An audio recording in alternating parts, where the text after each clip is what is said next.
with Michael Monkhouse, you've turned up today, and you've obviously got concerns about people feeding the seagulls, and you've seen the effects it can have. Yeah, it's just, at the end of the day, seagulls are seagulls. They're birds. They're not the nicest of birds. At the end of the day, they're what I would call vermin. You wouldn't see people out in their back gardens feeding rats. So why would you feed wild birds that will attack you, your kids, babies? I've got a 10-month-old daughter.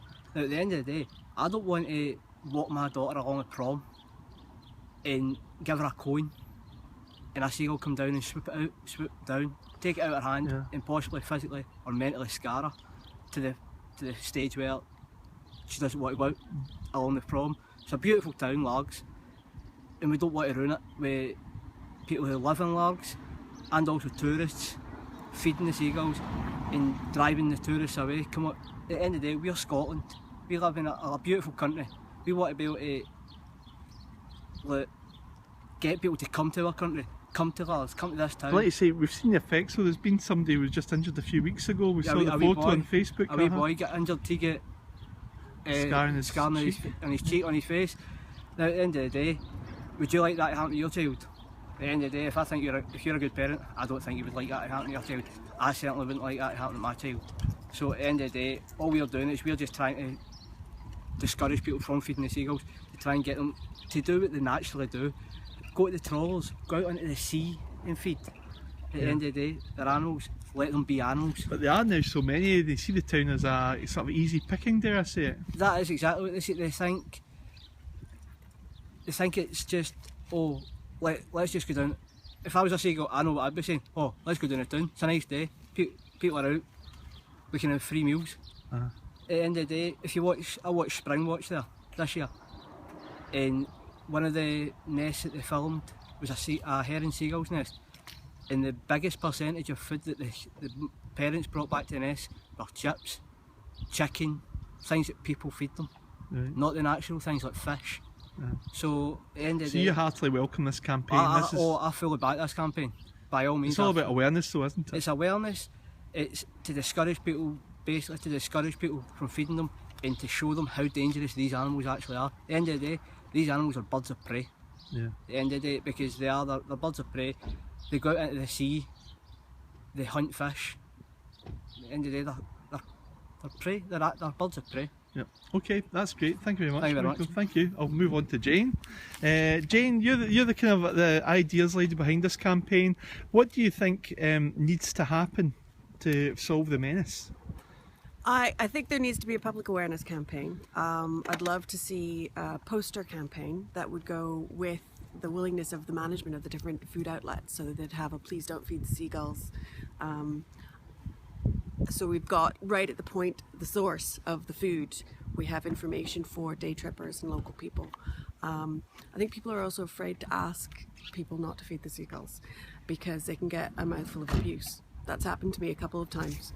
I live right on the prom, and I often pop out my house to ask people to not dump their chips, their dinner on the street outside my house, and watch all the birds descend. My kids and I can't really eat outside now because we get attacked by the seagulls thinking that we're going to offer them their dinner. I think there is also possibly a basis for an environmental officer on busy holidays to come and be on the prom to say, no, just don't do it, please put it in the bin for the safety of everybody. The concern I have is, I don't think it's even so much local people who might be doing it. It's, you know, it's a fun day out to Largs. People don't even think about the impact that feeding the seagulls might have. They're off back to Glasgow, but think of the family that comes down and their child does get attacked, ice cream cone, chips, and they'll think, I'm never going back there. Why would I want to go to Largs? And there was this, your friend's child as well was attacked with an ice cream, and that must have been quite harrowing. Yes, I mean, he's a tough wee kid, so I'm sure he's fine. But at the same time, he had a big scratch down his face. And I know lots of people who are, you know, have had close encounters with the seagulls.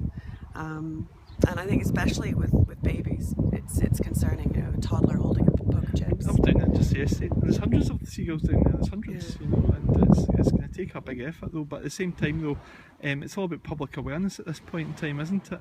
Yeah, and animals will get the easiest dinner they can get.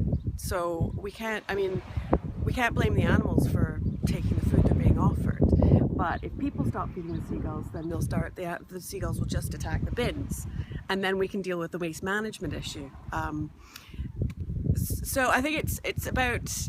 I think there's an issue also. I've read and I've heard there's an issue also of students at the academy getting their chips and then dumping them. So I think there's a case for talking to the academy and making some education a campaign up there as well. Like I say, there's all sorts. It's like you say, visitors to there need to be made aware of it, and maybe high-profile posters. We've seen a few stickers around, but I gather there's not many of them. No, and I mean I can still see some of the "No poo in my shoe" or the "Please pick up your dog mess" spray paint signs. So maybe some of those on the prom that would wash away after a year or two would be quite good. Sure. People don't see there's one or two signs, but people don't even see them, especially not if they're sitting in their cars. Right.